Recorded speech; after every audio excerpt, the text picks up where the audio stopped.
സുഹൃത്തുക്കളെ എല്ലാവർക്കും നാട്ടുവൈദ്യം ചാനലിലേക്ക് സ്വാഗതം. ജലദോഷം അതേപോലെ തന്നെയുള്ള കാര്യങ്ങൾക്ക് നമ്മൾ എന്താണ് ചെയ്യേണ്ടതെന്ന് പറയാം.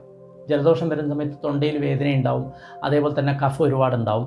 ഈ സമയത്തൊക്കെ നമ്മൾ ആദ്യം ചെയ്യേണ്ടതെന്ന് പറഞ്ഞാൽ ഉപവസിക്കുക എന്നുള്ളതാണ്. അതായത് ജലദോഷം മാറുന്നത് വരെ നമ്മൾ ചൂടുവെള്ളം മാത്രം കഴിച്ച് ഉപവസിക്കുക. ഉപവസിച്ച് കഴിഞ്ഞാൽ ഏത് ജലദോഷവും 1-2 ദിവസത്തിൽ കൂടുതൽ മാറും.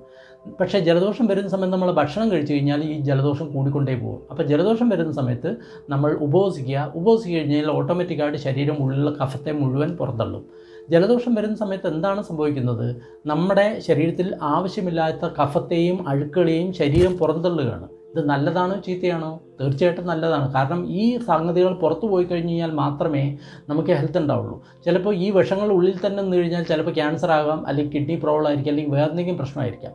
ജലദോഷം വരുന്ന സമയത്ത് നമ്മൾ വളരെയധികം സന്തോഷിക്കണം. കാരണം പ്രകൃതി നമ്മുടെ ശരീരത്തിലെ അഴുക്കുകളെ മൂക്കിലൂടെയും വായിലൂടെയും എല്ലാം പുറന്തള്ളുകയാണ്. വളരെ നല്ല കാര്യം. നമ്മൾ നല്ലപോലെ ഉള്ളിലെ കഫം മുഴുവൻ വെളിയിൽ കളയുക, കുറച്ച് സ്റ്റീം ബാത്ത് എടുക്കുക, ഒന്നും കഴിക്കാതെ ഉപവസിക്കുക. ഇങ്ങനെയൊക്കെ ചെയ്തു കഴിഞ്ഞാൽ വെറും ഒരു ദിവസത്തിൽ തന്നെ നമുക്ക് ജലദോഷത്തിൽ നിന്ന് വെളിയിൽ വരാൻ പറ്റും.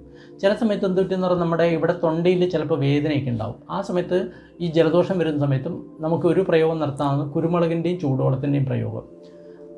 അതായത് ഒരു 4-5 കുരുമുളക് എടുക്കുക. ഒരു കുരുമുളക് ആദ്യം കടിക്കുക, നല്ലപോലെ ചവയ്ക്കുക, എന്നിട്ട് നല്ല ചൂടുള്ള വെള്ളം സിപ്പായിട്ട് കുടിക്കുക. വീണ്ടും വേറൊരു കുരുമുളക് എടുത്ത് കടിച്ചതിന് ശേഷം വീണ്ടും നല്ല ചൂടുള്ള സിപ്പായിട്ട് കുടിക്കുക. അങ്ങനെ ഒരു 5-6 കുരുമുളകും ഈ ചൂടുവെള്ളം കുടിച്ചു കഴിഞ്ഞാൽ ഈ ജലദോഷത്തിൻ്റെ കോളൊക്കെ ഏകദേശം നിൽക്കും.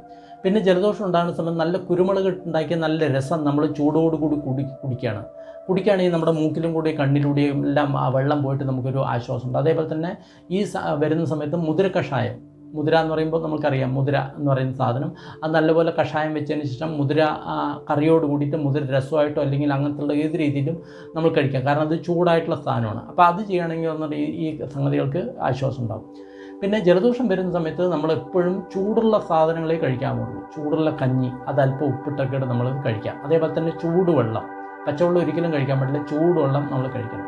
പിന്നെ കൂടുതൽ കഫമൊക്കെ ഉണ്ടെങ്കിൽ നമ്മൾ ചെയ്യേണ്ടത് എന്താണെന്ന് പറയുമ്പോൾ ആടലോടകത്തിൻ്റെ ഇല ഒരു 5 എടുത്തതിന് ശേഷം ചെറുതായിട്ട് മുറിച്ചതിന് ശേഷം പനിക്കൂർക്ക ഉണ്ടെങ്കിൽ അത് മുറിക്കുക. രണ്ടും കൂടി മിക്സ് ചെയ്തതിന് ശേഷം നല്ലപോലെ 2 ഗ്ലാസ് വെള്ളത്തിൽ തിളപ്പിച്ച് 1 ഗ്ലാസ്സാക്കി വറ്റിക്കുക.